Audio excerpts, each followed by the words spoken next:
பிரியம் கொள்ளாமல் தன் மனதில் உள்ளவைகளை வெளிப்படுத்த பிரியப்படுகிறான். அல்லேலூயா. இன்னைக்கு சிந்திச்சு பாருங்க, ஞானம் எங்க இருந்து வருது? நம்மளுடைய வாழ்க்கையில படிச்சதுனால ஞானம் வருமா, இல்ல இருதயத்திலிருந்து என்ன புறப்படுது? நிறைய பேர் சொல்லுவாங்க, என் இருதயத்துல எப்பவுமே ஏதோ ஒரு உணர்வு வந்துட்டே இருக்கு, ஏதோ ஒன்று பேசிட்டே இருக்கு, இது நல்லதா படுமா இருக்கும் அப்படின்னு. ஆனா கர்த்தர் சொல்றாரு, நீ ஞானத்தினாலே பலப்பட வேண்டும். அல்லேலூயா. அதாவது ஞானம் என்பது தேவனிடத்திலிருந்து புறப்படுகிற ஒரு வல்லமையான ஒரு கிருபை. விசுவாசிக்கிறவர்கள் கைகளை தட்டி.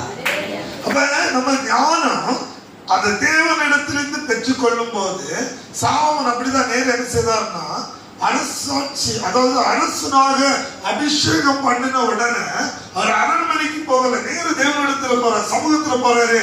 உம்முடைய ஜனங்களை வழி நடத்துகிற சுத்தமுள்ள இருதயத்தை கேட்டு பெற்றுக்கொண்டார். விசுவாசிக்கிறோம்.